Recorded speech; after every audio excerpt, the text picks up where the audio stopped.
This is Harry Murray at Murray's Fly Shop in Edinburgh, Virginia. Let's talk about the trout fishing we'll find for the wild brook trout in the park during the summer months. A lot has changed since springtime, primarily because of the loss of the aquatic insect hatches.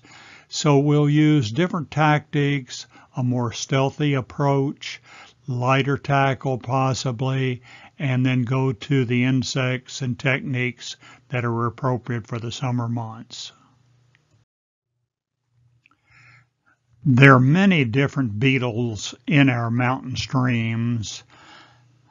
One biologist told me that he really suspected we had in excess of 200 different beetles around our streams in the park during the summer months. A lot of people just think of this as a Japanese beetle, but that is just the beginning. I use the Murray's flying beetle to imitate all of these beetles, and I find it very effective. So effective, in fact, that I really don't use any other beetle pattern. I'll fish this in a 14 in the beginning of the season, and then taper on down to a 16 later on, fishing 6X all the way through there. The beetles that we were just looking at are very, very thick in these types of streams. The foliage right up above there would hold a lot of beetles that fall into the stream, and the trout below them would feed heavily on them. When I approached that pool, I fished over on that left-hand run.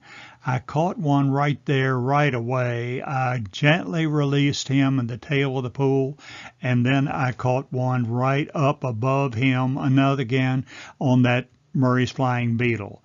After I released him, I turned and fished over in this area, which the pool extends on up above that.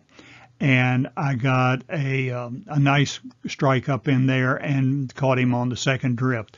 One thing that I find beneficial in this type fishing, especially in that flat water right in front of me, often I'll use sort of a snap on the final presentation, which makes that beetle actually fall in the water with a splash, as if it's falling in off the tree limbs. Many times a trout will move 4 or 5 feet to the side to go after a beetle when that splash occurs. So that's something to keep in mind when you're fishing beetles in these streams. It's not just simply an upstream dead drift, which naturally is effective, but that splash presentation often really turns the switch. We find large populations of natural ants along the side of our trout streams. This particular one that we see right here, I took a picture of him. He was on a boulder in the middle of the stream. Well, many of them fall into the stream. If there's much wind, they could get pushed off the stream. I use the Murray's ant on that. It's a Mr. Rapidan ant that we just stick a yellow post wing up there to help us see that in the water, because a plain black ant in the water, especially in a lower light situation, can be very, very difficult to see. So I've been using the Mr. Rapidan ant for many years. This is a typical pool on which any trout in there would feed on ants quite readily. I moved in at the lower part of this pool, and the first place I fished, I ran my ant right along the side where that fast water meets the slow water. And on the first drift, I caught a nice trout right there on the Mr. Rapidan ant. Then after I released him over in front of that feed, that's an ideal feeding station. Probably the biggest trout in the pool was going to be right there. And I put my cast over in there and let it drift right along in there. And we caught that trout right there. I released him very gently right where I'm standing and went on up to the head of the pool, right where the fast water meets the slow. And I'd be doggone if I didn't catch a third one up in there.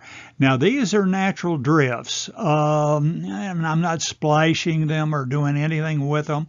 I'm using a gentle presentation, And 6x leader, probably 16 ant would be appropriate in water as low as that's getting. But the ant is very effective and all the fish will take it. The inchworms are widely spread throughout the park. They hang from their little suspended rope right down over the stream. I walked right into one the other day and took the picture of him just hanging there. I use the Murray's inchworm on this. It's tied primarily with deer body hair, but it does match the inchworm quite realistic because they will vary in color from what you see in that green of the natural inchworm almost to the kind of a yellowish green you see in my artificial fly. This particular day, I had a real good friend fishing with me, and he'd never fished these inchworms before. So as we were approaching this pool, I thought I saw a fish rise right in there. And I had him cast his inchworm right up in there, and sure enough, he caught a nice brookie right in there. And we moved up just a little bit. Over in there looked to me like another feeding station. He cast his inchworm over in there and caught another one. And we moved on up kind of behind those rocks, and over under that boulder there was a real nice feeding station. He cast his inchworm right in tight against that boulder, and he caught the third trout right in that area. So just use a cautious approach, read the water, try to make as accurate a cast as you can. Not long cast by any means, because as you see my friend with the rod up in the air, he needs to bridge that fast water right in front of him. If he's not holding that rod tip high enough, the leader will get caught in those fast currents and pull it out of there, and you just won't catch anything. So you've got to learn to read the water and how to handle it and how to approach it. So that goes a long way with fishing patterns such as an inchworm. The oakworm that you see here is in profusion in certain places on the trout stream. I see the greatest number of these natural oakworms along the sides of the bank where there's some big timber lying almost in the stream, but the bark is partly falling off. In fact, that's how I came to realize the importance. I pulled some of that bark off, and these little oakworms just rolled into the stream, and that's why the trout were in there feeding on them. So it really is a very important fly pattern in a 14 and 16, because the trout will feed on them anytime they can get to them. And again, where you have that downed, old, dead timber with a bark falling off along the place, just look for them feeding in there. You'll see the rise forms in many cases. As this angler moved into this particular pool, wisely he noticed all of that downfall of trash right in front of him. That would be a tremendous home for these oakworms.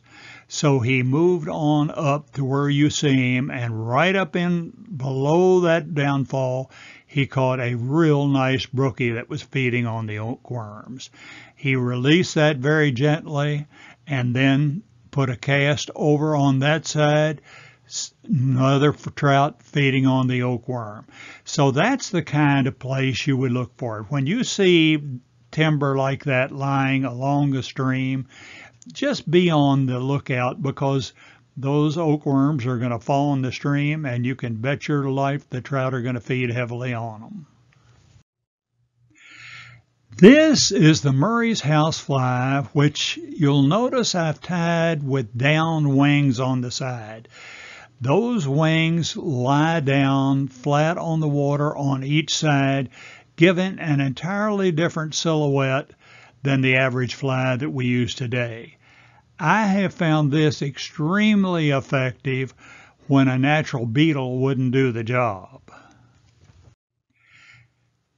If this angler went into this pool and saw the many feeding stations in there, He's aware that there are house flies everywhere in through there. So he would put a size 14 inchworm on a 6X leader, and I'm sure he'd catch a trout right in that run. After he'd landed that one very gently, he'd crawl over to the right and look at that feeding station on the far side, because that is probably the primary feeding station for that pool, would probably hold the largest trout. And I feel confident he could take the largest trout over in there on a housefly. So keep these in mind. There really is no wrong place in a pool like that to fish a housefly. Dead drift is usually the best, because if a natural housefly falls in there, he's going to be drowned, and you don't have to worry about twitching him or bouncing him or anything. But the housefly is very, very effective in water like that. This is the Murray's Mountain Leader. Several years ago, I had a number of serious anglers ask me to do a hand-tied, knotted leader that would taper down to 5 and 6X, that would only be 6 feet long, that we can use in these mountain streams. I built this at their request and put that Murray's indicator on it, and just to give it a fair shake, I started using them that year, and lo and behold, I have come to like these in preference to many of the standard leaders I'm using. So it gives a good natural drift. It turns over very tightly in places where you have tree limbs hanging down in the way and you need to make a tight cast. This does the job. So I'm well pleased with these, and we just call them the Murray's Mountain Leader. This is our book on the trout fishing in the Shenandoah National Park. I wrote this at the request of one of the fisheries biologists in the Shenandoah National Park many years ago.